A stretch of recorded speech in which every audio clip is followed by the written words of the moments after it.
Bismillahirrahmanirrahim. Assalamualaikum warahmatullahi wabarakatuh. Selamat petang kepada semua rakan serta follower di page FTR Bidadari Solution. Okey, apa khabar anda semua hari ini? Okey, Solehah doakan agar semuanya dalam keadaan sihat walafiat, sentiasa diberikan kemudahan dan juga kelancaran dalam setiap urusan yang kalian lakukan. InsyaAllah Allahu ya bari ya basit, permudahkan sehabis mudah insyaAllah. Hai, waalaikumsalam Kak Juli Masyita. Alhamdulillah. Okey, hari ini merupakan sharing ilmu daripada Solehah, tajuk yang ke-82 pada sesi tahun 2021 ini. Alhamdulillah. Okey, boleh tolong share dan boleh tolong kongsikan laju-laju Solehah punya link page live pada hari ini supaya lebih ramai orang yang akan dapat manfaat daripada perkongsian ilmu yang berkat insya-Allah. Okey, hai, waalaikumsalam Faz. Okey, alhamdulillah. Adakah anda sihat hari ini di hari Ramadan kita yang ke-14? Alhamdulillah. 14, okey. Okey, tajuk hari ni adalah bahaya gopoh. Apa maksud gopoh tu? Bahayanya bila kita ni kelang kabut. Bahayanya bila kita ni buat sesuatu tu sembrono je. Orang kata sembrono, main hentam je kan. So, apakah bahaya-bahaya yang akan berlaku bila mana kita buat sesuatu tindakan, bila kita buat sesuatu keputusan tu tanpa berfikir panjang. Gopoh sangat, sokmo nak laju tanpa ada pemikiran yang matang lah. Orang kata, hai Ida, waalaikumsalam, alhamdulillah. Okay, thank you yang sudi sharekan Solehah punya link page live pada petang ini. Alhamdulillah. Okey, sebelum tu jom sama-sama kita berselawat dan juga berdoa. Semoga Allah memberkati majlis ilmu kita pada petang ini insya-Allah. Allahumma salli ala Sayyidina Muhammad wa ala alihi Muhammad. Allahumma salli ala Sayyidina Muhammad wa ala alihi Muhammad. Allahumma salli ala Sayyidina Muhammad wa ala alihi Muhammad. Bismillahirrahmanirrahim. Allahumma aftah alaina hikmataka wa ansyur alaina min khazaini rahmatika ya arhamar rahimin. Rabbi syrah li sadri wa yassir li amri wahlul 'uqdatan min lisani yafqahu qawli. Amin ya Allah ya mujib. Okey, alhamdulillah. Hai Kak Zurina. Okey, alhamdulillah petang ni tajuk kita adalah bahaya gopoh. Apa yang menyebabkan keburukan kepada kita bila mana kita buat sesuatu action tu, sesuatu tindakan tu tanpa berfikir panjang. Okey, yang pertama, bila kita gopoh, jiwa kita satu, tak tenang. Kita rasa stres, kita rasa tergesa-gesa, kita rasa nak cepat sehingga menyebabkan diri kita tak boleh nak adapt. Tak boleh nak adapt. Apa yang kita lakukan tu macam melampaui batas seorang manusia. Contohnya, bila kita, contoh dalam meeting, kita tak berfikir, kita tak bermusyawarah pun, kita tak berbincang pun dengan kawan-kawan kita. Kita nak buat keputusan tu sorang-sorang. Kita buat secara melulu, tak berfikir panjang pun. Kita tak ambil pro dengan kontra. Apa kelebihan kalau ambil jalan ni dan apa keburukan kalau ambil jalan ni. Kita tak bandingkan pun sesuatu keputusan tu. Kita nak adakan sesuatu result tu secara by on self. Diri kita je. Kita tak nak minta pendapat orang ke, kita tak nak tanya orang ke. So, hati kita akan tak tenang, hati kita akan serabut, kita akan rasa macam struggle sangat-sangat. Dan kita tak serahkan urusan kita ni kepada Allah. Bahaya gopoh ni, kita mengetepikan Allah sehingga kita tak nak pun lakukan solat istikharah dalam setiap keputusan yang kita lakukan. So, bahaya tu. Sebab tu bila kita nak cari jodoh ke, nak interview, cari kerja yang baik ke, nak pilih rumah di kawasan mana ke, apa salahnya kalau kita minta petunjuk daripada Allah Subhanahu Wa Taala dahulu, kita tanya Allah dahulu, kita deal dengan Allah Subhanahu Wa Taala dahulu, barulah and then baru kita buat keputusan apa yang kita nak buat. Bukannya bila kita buat sesuatu keputusan tu kita nak cepat gopoh tanpa kita berfikir panjang pun. So, dia punya natijahnya hati kita akan stres, hidup kita tak tenang. Kadang-kadang rupa-rupanya benda tu tak elok untuk kita, tetapi kita dah terbuat sebab kita gopoh sangat. Gopoh sangat sehingga tak berfikir panjang. So, bahaya di sini. Akan menyebabkan banyak banyak jiwa yang akan terguris, akan menyebabkan banyak hati yang akan disakiti. So hati-hati dalam kita nak buat keputusan tu, jangan sampai menyakiti hati orang lain, jangan sampai memberikan efek yang buruk kepada orang lain. Biarlah segala keputusan tu win-win situation. Dua-dua dapat kebaikan. Dua-dua berada di pihak yang Allah reda, insya-Allah. Bahaya gopoh ni. Hati-hati, jangan pandang ringan kerana impak dia sangat besar, lagi-lagi dalam kehidupan kita, melibatkan keberkatan, melibatkan bagaimana Allah akan memberikan kita ganjaran serta balasan di hari akhirat kelak, insya-Allah. Okey, yang kedua, bahaya gopoh adalah bila kita gopoh ni, dalam kita tak sedar, kita akan terikut dengan emosi. Kita akan kalah dengan emosi. Lalu akan menyebabkan seseorang itu mengeluarkan kata-kata kesat yang dia tak berfikir melalui fikiran waras dia. Kadang-kadang terlepas kata-kata serta perkataan yang orang kata yang tak sepatutnya lah, tak manis untuk kita dengar.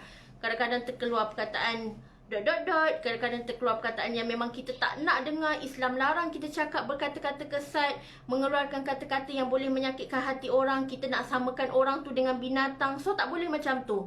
So hati-hati, bila kita gopoh, perasaan amarah tu menguasai diri. Emosi kita tak stabil. Kita kadang-kadang kita nak cakap A, tetapi kita tercakap benda lain. Kita tercakap benda yang menyakitkan hati pihak di sana. So hati-hati bila nak buat sesuatu, bila nak berkata sesuatu, jangan berkata mengikut emosi. Emosi amarah, emosi negatif. Sebabnya akan mendatangkan hasil yang tak baik. Dan Islam itu indah. Allah suruh kita cakap perkataan yang cantik-cantik.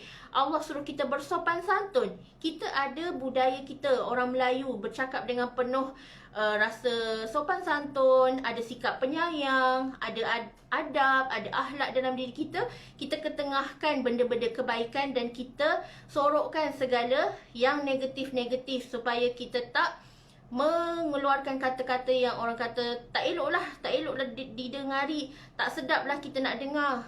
So malaikat akan catat segala apa yang kita kata, apa yang kita lakukan, dan hati kita sendiri, al-qalbu, di hati kita ni semuanya akan dinilai sekecil-kecil apa yang kita lakukan. Malaikat akan mencatat segala kebaikan, segala keburukan yang kita lakukan, tak ada satu pun yang terlepas walau hanya sekecil zarah. Semuanya akan mendapat penghitungannya di hari akhirat kelak.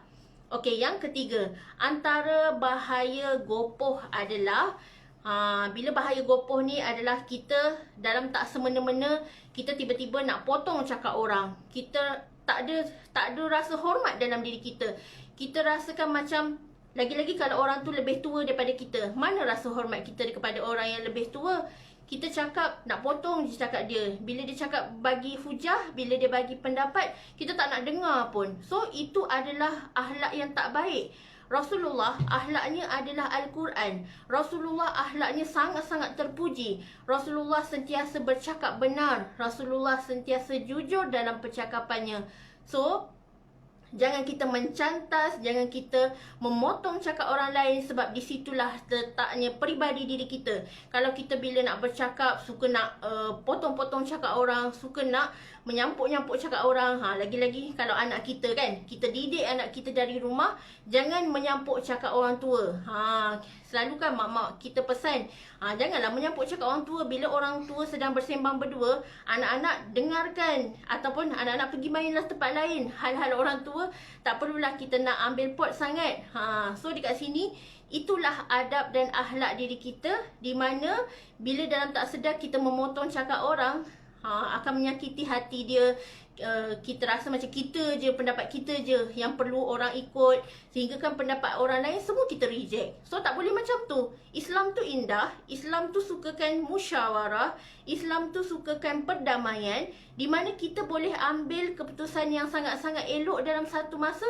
Kenapa kita nak pilih jalan yang Allah tak reda? Kita nak bergaduh dengan orang, nak bermasam muka, nak bermusuhan, nak berdendam sana sini. So semua tu akan menyekat rezeki kita. So bahaya gopoh ni adalah bila mana kita gopoh akan menyebabkan kita ni hilang hala tuju. Kita tak tahu apa yang kita buat sekarang ni. Kadang-kadang kita tak sedar, apa yang kita lakukan ni di luar batasan hukum agama Islam. So hati-hati, sebab orang yang selalu gopohnya, orang yang selalu gopoh, jiwa dia gelisah, jiwa dia resah dan dia jauh daripada Allah Subhanahu Wa Taala. Nauzubillah min zalik. Sebab tu bila kita ada masalah, serahkan semuanya kepada Allah dengan cara solat dan sabar. Wasta'inu bisabri wassalah. Dalam surah Al-Baqarah, Allah telah berfirman, kita tenang menghadapi ujian Allah, reda dan sabar, kerana setiap ujian yang Allah titipkan, sebenarnya Allah nak ganti dengan hadiah yang sangat indah. Ibarat hujan yang turun di tengah-tengah hari ke, yang turun di waktu siang, tiba-tiba akan muncul pelangi yang sangat indah. Itulah ibaratnya ujian. Allah berikan kita ujian, and then Allah janji, kalau kita sabar dengan ujian tersebut, kita reda dengan ujian tersebut, maka ujian tu akan bertukar kepada hadiah yang sangat indah, hadiah yang sangat luar biasa, di mana kita hadapinya dengan jiwa yang tenang. Sebabnya orang yang tenang ni, orang yang tenang ini jiwanya sentiasa menang, dan diam itu lebih baik daripada kita berkata yang bukan-bukan. Sebab bila kita banyak bercakap, maka kita akan banyak melakukan dosa.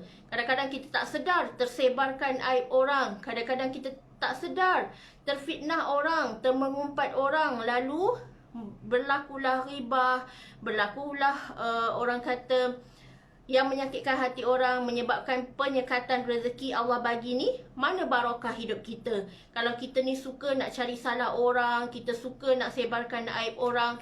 So disitulah terletaknya hati kita. Penyakit segala hati adalah bila mana semuanya melibatkan hati kita yang jauh daripada Allah Subhanahu Wa Taala. Tak suka tengok orang berjaya, tak suka tengok kejayaan orang lain, tak suka tengok orang happy. So itu adalah bermakna hati tersebut sedang bermasalah. Tetapi andai kita suka bersama-sama kongsikan kejayaan dengan kawan-kawan kita, kita raikan dia, kita wish dia, kita doakan dia, maka itulah tanda hati yang menzahirkan kesyukuran, hati yang sentiasa happy dan seronok dengan rezeki yang Allah bagi. Lalu kita pun sentiasa sama-sama mendoakan dia, rasa seronok tengok kawan kita dapat lebih, seronok tengok kawan kita dapat macam-macam kejayaan, dan kita tanya dia, apa rahsia dia berjaya? So itulah namanya silaturahim. Silaturahim di mana kita cipta antara kawan kita, kita tak sakit hati dengan dia, kita raikan dia, kita happy dengan dia, maka itulah antara kenapa jiwa kita ni tenang. Jiwa kita tenang, hati kita sentiasa dalam dakapan Allah Subhanahu Wa Taala. Jauhi sikap gopoh. InsyaAllah bila kita jauhi sikap gopoh, kita takkan merasa hidup ni stres, hidup ni struggle, tetapi hidup ni hanyalah kebahagiaan. Kita rasa kebahagiaan, Allah bagi kita bahagia, Allah bagi kita kasih sayang, Allah bagi kita ketenangan, Allah bagi kita keamanan dalam hubungan kita antara kita dengan orang-orang sekeliling kita, insya-Allah. Bahaya gopoh yang seterusnya adalah akan menyebabkan kita menghukum seseorang tanpa usul periksa. Ni banyak berlaku sekarang. Zaman fitnah cyber, zaman viral memviralkan ni orang laju je kan. So jangan kita viralkan sesuatu tanpa usul periksa, maka jatuhlah fitnah kepada orang yang menyebarkan dengan sengaja. Dia tak periksa pun, dia tak cek pun, dia tak tabayun pun. Sebab tu Islam ajar kita ni tabayun, siasat bagaimana punca itu berlaku. So kita tak boleh nak jatuhkan hukum tanpa kita cek dahulu, tanpa kita tabayun dahulu, kita siasat dulu, kita dengar di kedua-dua belah pihak, bukannya dengar di sebelah pihak aja. Boleh jadi di sebelah pihak tu adalah orang yang bermuka-muka, orang yang suka tengok orang lain bertelagah. So biarlah kita lakukan sesuatu tu dengan tenang. Kita minta tolong Allah Subhanahu Wa Taala, kita berdoa, ya Allah berikanlah aku petunjuk. Jika aku salah, ya Allah kau ampunilah aku. Ya Allah jika aku benar, kau tunjukkanlah kebenaran ni, ya Allah. So jangan lupa minta tolong dengan Allah. Sebab dalam sesuatu situasi kita tak tahu, rupa-rupanya ya Allah aku hilaf, aku tersalah tuduh, aku tersalah judge, aku tersalah siasat benda ni. Rupa-rupanya orang tu tak bersalah pun. So kita rasa menyesal seumur hidup kita. Kita rasa macam kita perlu menanggung sesuatu yang sangat pedih untuk kita tanggung seumur hidup ni. Ialah kalau kita tertuduh orang, kalau kita tersalah judge orang, kita hukum orang dengan benda yang dia tak lakukan, tapi kita kata dia salah. So dekat sini hati-hati. Jangan gopoh. Tenang buat keputusan tu. Jangan tiba-tiba nak jatuhkan hukum time tu juga nak jatuhkan hukum dekat dia tanpa kita minta pendapat 1, 2, 3 orang di pihak lain untuk bantu kes siasatan, insya-Allah. Dan yang terakhir, kesan daripada gopoh ni bahayanya adalah orang tak akan percaya kerana kita ni hilang kesabaran. Mana ada orang yang sukakan orang yang hot temper? Mana ada orang yang sukakan orang yang suka marah-marah? Sebab orang yang gopoh ni, dia akan marah-marah. Dia seorang yang hilang kewarasan dia. Dia seorang yang tak sabar. So, orang yang tak sabar ni akan menyebabkan keserabutan, akan menyebabkan sesuatu situasi yang tak tenang, situasi yang orang kata tak suka situasi begitu yang menyebabkan perbalahan, pergaduhan, perpecahan sehingga menyebabkan pertumbahan darah. So kita tak nak macam tu. Biarlah kita lakukan apa yang kita lakukan pada hari ini semata-mata untuk mendapat redha Allah Subhanahu Wa Taala. Jangan kopoh-kopoh. Tenang buat keputusan tu. Tanya Allah dulu. Betul ke? Betul ke benda ni adalah yang terbaik untuk dia? Adakah benda ni adalah perlu aku buat saat ini? Buat solat istikharah 2 rakaat, minta Allah bantu. Ya Allah, tunjukkanlah aku jalan. Ya Allah, berikanlah aku petunjuk. Ya Allah, segala masalah ada penyelesaiannya. Dan setiap sakit pun ada ubatnya. So kita jangan berputus harapan. Minta tolong dengan Allah Subhanahu Wa Taala. Sesungguhnya Allah tu maha kaya. Sesungguhnya Allah tu maha petunjuk. Allah tu maha mengurus segala urusan harian kita. Kalau kita rasa macam perlu ke aku ambil maid? Perlu ke aku ambil orang gaji? So, kita tanya Allah dahulu. Sebab kadang-kadang kita rasakan benda tu baik, tetapi Allah tu is the best planner. Allah tahu, kau tak perlulah ambil orang gaji. Itulah nak menguji betapa kuatnya seorang ibu, kuatnya seorang wanita. Disitulah nak mengurus rumah tangga dengan menjaga masa sebaik-baiknya, insya-Allah. So, sama-sama kita minta tolong dengan Allah Subhanahu Wa Taala. Jangan buat keputusan melulu kerana bahaya gopoh ni akan menyebabkan ramai jiwa yang tersakiti, ramai hati yang akan orang kata hati yang tak sihat, hati yang bernanah bersulam dengan dendam. So kita tak nak macam tu. Sebabnya segala perkara-perkara yang buruk itu akan menyebabkan rezeki kita tersekat, akan menyebabkan kita jauh daripada rahmat Allah. Kita tak nak rahmat Allah ni jauh daripada kita. Kita nak Allah sentiasa redha. Redha apa yang kita buat pada hari ni, insya-Allah Allah redha, Allah restu, Allah akan kurniakan syafaat di hari akhirat kelak, insya-Allah. Okey, sekian sahaja perkongsian Solehah hari ini. Segala salah silap dan keburukan adalah daripada diri Solehah. Solehah minta maaf. Dan segala yang baik itu adalah daripada Allah Subhanahu Wa Taala, insya-Allah. Okey. Wabillahi taufiq wa hidayah. Wassalamualaikum warahmatullahi wabarakatuh.